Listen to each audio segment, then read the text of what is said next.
We'll see how good this works. Hello, world. I must be lagging. We are experiencing a power outage, so I'm using the hotspot, mobile hotspot on my phone. But I'm going to make this happen anyway. I got my handy dandy lantern here, hanging on my mic stand, and that shall illuminate today's vlog. So welcome, my name is Christian Kiwa. People call me Q. If you're new here, this is Authentic August, where I just write some thoughts down to do something creative every day so that I can get out of the creative slump that I was in, and now that I'm out it says your connection is unstable. Please wait. Your connection is, okay, I don't know what caught or not. I have an unstable connection. But as I was saying, this is Authentic August, and I'm doing this to maintain and sustain and develop and cultivate creativity and authenticity. And I'm just writing 500 words and sharing it with the world here. I'm thinking about going to Twitch, but who knows? I feel like this is better for me for now, because I think on Twitch you have to stream for hours, and on here I only have to stream for as long. I was thinking earlier today about stuff I was grateful for, and I haven't done that in a while because I stopped journaling. Interestingly enough, when I picked up this daily blog, I didn't journal as much. But I'm grateful for the Dairy Queen blizzard that my boss bought the dispatch center today. So that was really cool. This lamp is very hot, by the way. I'm kind of sweaty. But yeah, so today's blog is entitled, let me go over there. Intro, we'll start reading it now. Intro to Worthiness. Authentic August, day 14. Yesterday I talked about the difference between knowing something in theory and actually experiencing that thing. I gave the example. Today I'm going to talk about the same idea, but as it pertains to worthiness, the sense that I am enough. I know, at least I do in my head, that I am enough. It's a spiritual principle that I vibe with, that by virtue of being, let me see if this is, sorry, I got distracted by text. I need to figure, I don't know if this is still going to be streaming, so maybe I should put this on two different tabs instead of completely not seeing the stream, because I need to know when it cuts in and out. So 1 second. I appreciate your patience in this technically difficult time. All right. Let's start over. Intro to Worthiness, August 14th, 2020, Authentic August, day 14. Yesterday, I talked about the difference between knowing something in theory, example of knowing that your family loves you, versus actually experiencing that on that, the sense that I am enough. I know, at least in my head, that I am enough. I am enough just because I exist. And that's awesome. But I don't always behave like this is true. Based on my thoughts, actions, and behaviors, it would seem that I believe that I am not enough. It would seem that I believe that I am not worthy of love, that I do not believe that in and of myself I am deserving. There's a running theme in my life of trying to get people to like me, to validate that I'm lovable, because I haven't yet done the work to truly love myself once and for all. Not that you finish it in one go, it's just, really trying to understand on a deep internal level that I love myself. I haven't done that yet. And this has proved to be very useful, actually. Turns out when you feel like you are not lovable, you do everything in your power to get people to love you. So I've developed a likable personality. I hardly have any enemies, though I do have a few. I am charismatic and charming and easygoing. My people skills are probably my strongest skills. So from a social perspective, I've done all right for myself. But it gets out of hand sometimes. I end up being a people pleaser. I shapeshift into whatever people want or need me to be, a chameleon. I usually tend to others' needs before my own. I engage in friend hopping, which gets tiring and superficial at times. And the worst issue of them all, I'm always on the lookout for a new romantic relationship. Because what better way to prove to yourself that you're lovable than to get somebody, anybody, to fall in love with you? It's all backwards. And I have so much to unpack here that it's going to take more than today's 500 words to cover, but I at least wanted to introduce this topic. Out of all my interests and projects, this is the one thing I would love to finally master: loving myself for who I am. And it's not that I hate myself, not at all. I do like myself, but I just don't feel like I'm enough. I don't feel like I measure up. And the ramifications of this are far reaching. So it's a long journey ahead. I don't expect this will be solved in one go. I've been on this journey for a while now, but I'm finally putting my full focus into this because it's about time. No more distractions, just prioritizing my self-care, just learning to love myself, because if I can't give myself love, can I really give it to others? With love, Q. So that's today's post, and this is probably the topic that I want to talk about the most because I don't really know why I am the way I am, but there's just this deep fear that I have of being unloved or unworthy in and of myself. And if you're familiar with the Enneagram, then I'm a 2. And if you're not familiar with the Enneagram, I encourage you to look it up. It's very enlightening. It's downright scary sometimes, just how much it can reveal about yourself. It's a psycho-spiritual personality typing system. And there's numbers 1 through 9. And Mr. Chris here, who has joined us, is an 8, not to give you away. But check out his music on Spotify. Damn, it's Chris with 3 N's. And anyways, yeah, like I was saying, this is a topic that I really want to dive deep into. It seems that this is the year for me to really tackle this issue and start living in such a way that I can believe that I'm enough. You know, I think there is a lot of distractions, especially with romantic relationships. I've been in a continuous relationship since junior high, not with the same person, but essentially the same dynamic of I'm with someone, I like them, or at least there was the chase and I got them to like me, and then we were together for a while, but then there was somebody else, and then I was like, wait, what about that shiny thing? And so I went for that thing, and it's just a never-ending cycle. And I was always projecting to other people that because I didn't feel like enough, I never felt like they were enough. And I do this to my friends and also my family, which is very inappropriate. I should have boundaries and realize where my mess is my mess and other people's mess is their mess. So yeah, intro to worthiness. I'm going to get heavy into Brene Brown stuff. She studies shame and she studies worthiness and being brave and all that. And yeah, hopefully any of my story and my struggle. I started a paragraph about this in today's blog, but I don't know why I took it out. But I'm not here to air out my dirty laundry. You know, I'm not here for pity.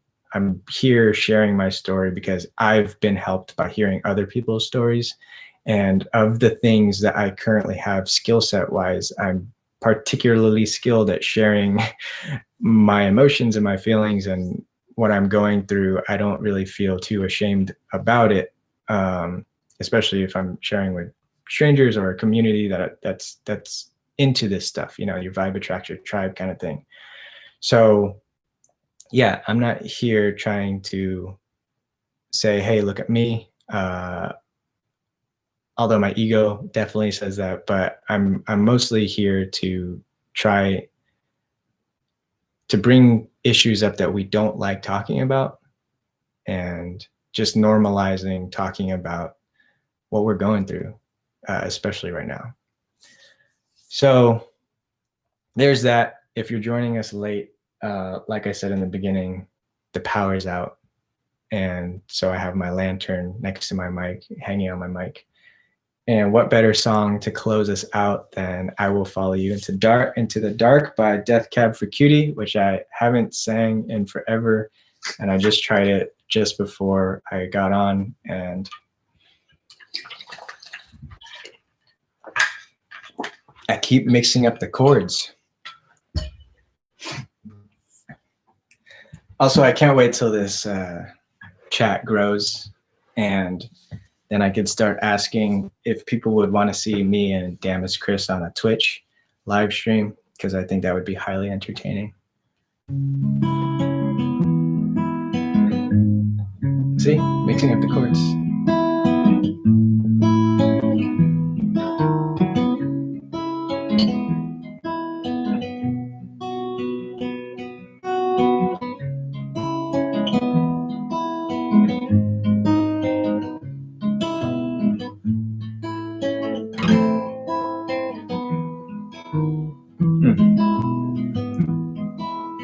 Love of mine, someday you will die, but I'll be close behind.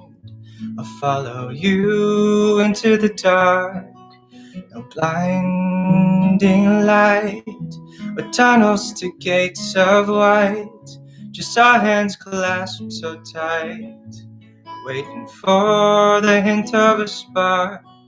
If heaven and hell decide that they both are satisfied,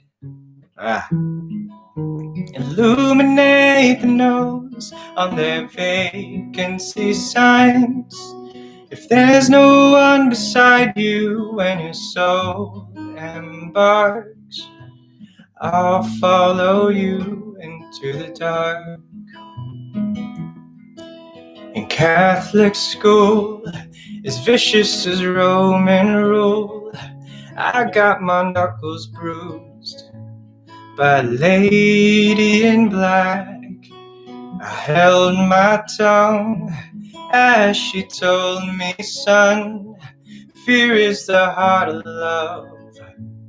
So I never went back. If heaven and hell decide that they both are satisfied, illuminate the nose on their vacancy signs. If there's no one beside you when your soul embarks, I'll follow you into the dark. And you and me have seen everything to see, from Bangkok to Calgary, and the soles of our shoes are all worn down. The time for sleep is now. There's nothing to cry about, 'cause we'll hold each other soon, soon, in the blackest of rooms.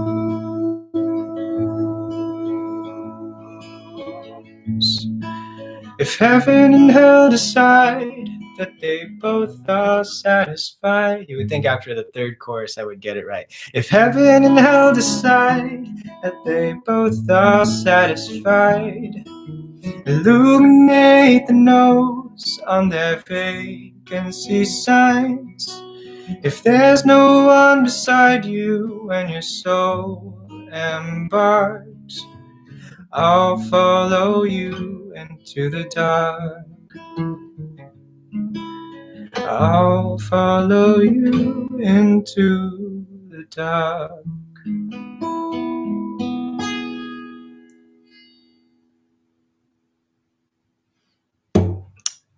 I'm thinking that this time that I sing songs and goodnight lullabies to everyone here, this is another way for me to practice, because I really don't practice and don't memorize the songs that I've learned in my past. So it's like a repertoire building, I guess. It's kind of like when you look up a word, and how many times do I have to look up the same exact word? Like gregarious. I have an idea of what that means, but I always have to look it up. And why can't I just learn it once and be done with it? In Scientology, actually a really cool thing about Scientology is there's this concept of clearing words. So if you are reading or you're in conversation and you come across a word that you've never heard before, then you go to the dictionary. Well, I don't know if a lot, but I do know that Scientologists have a handy dandy dictionary on hand, and you'll clear the word, meaning that you'll learn it, and you'll learn it once and for all, so that you never have to go back to the dictionary and look it up. And this thing with Google and Alexa and Siri just always having answers for us, it's like we don't actually need to know this useless information. I guess it might not be useless, but if I didn't have Google Maps, I'd be lost. But yeah, for songs, I think I should once and for all learn them, so that if I'm in a power outage, or let's say that I'm at a campfire and I have my guitar, then I don't want to look up my songs. I don't want to have a songbook. I want it to be in here. And I think it's one of the indicators of a good musician is knowing knowing their songs. Yes, need a second guitar player for sure, and some harmonies up in there. I don't know if people can see the live chat in the stream after, or the video after it's posted, but in case you didn't see the comments, it says need a second guitar player. And on that note, if anybody does want to collab, then yeah, let's do that. Let's do that shit, yo. Have you guys heard WAP? I heard it on the way home. It's Cardi B and Megan Thee Stallion, and it's quite the song. I'm a fan of it. Freaking double standards up in the US. All right. Because the lights are out, and because I have my guitar out too, anyway, and because there's no power, what else am I going to do? I'm just going to keep streaming. This one's called Tulips. I wrote this after, it says, dude, freestyle one of these days. I actually, if you go to the 22-minute video a couple of days ago, I on the spot write a song, just like the first 8 bars, and it's like I thought it was pretty good. This one's called Tulips. If I can remember how it goes.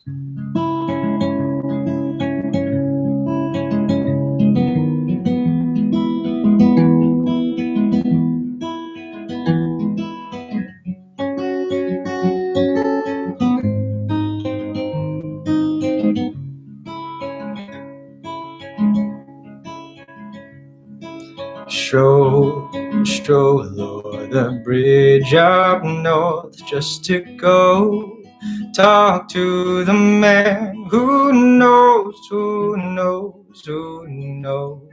stole my soul.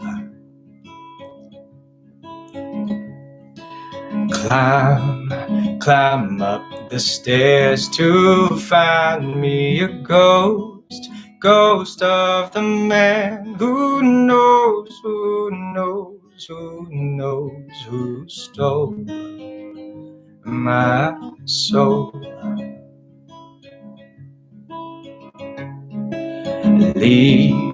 Leave him behind, these pieces of gold for the man who knows who stole my soul.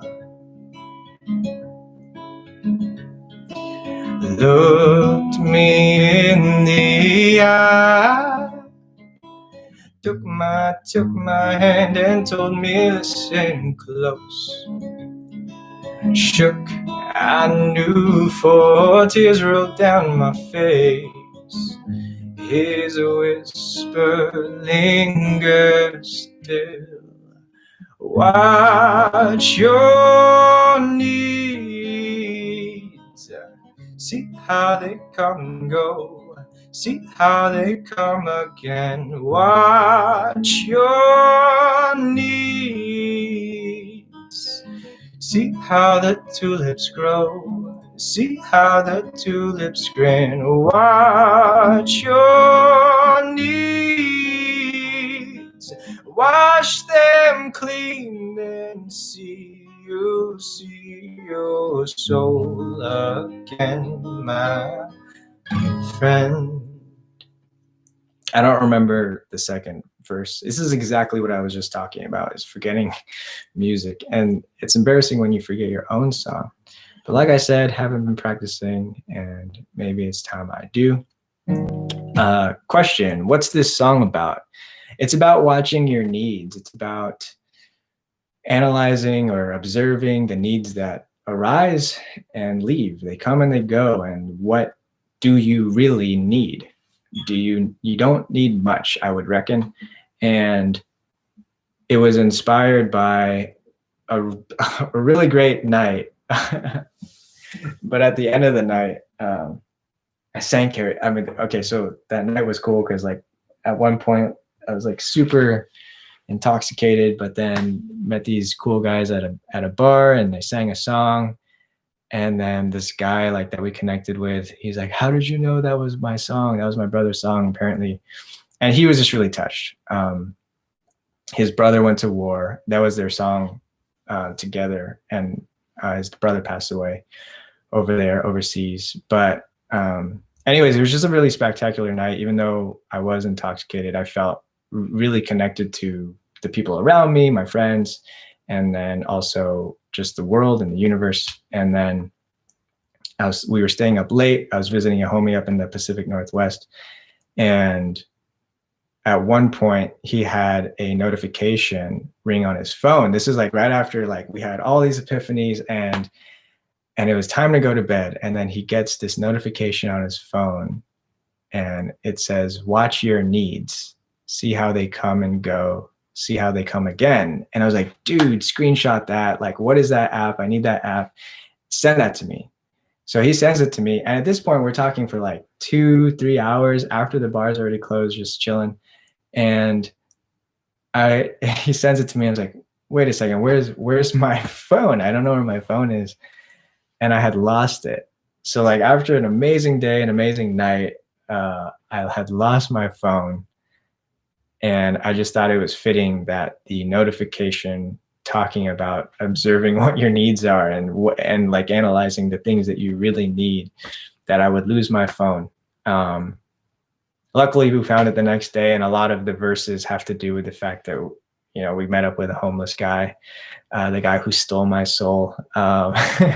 So yeah, that's what that song is about. I will probably make an actual YouTube video about it and explaining a lot of that stuff.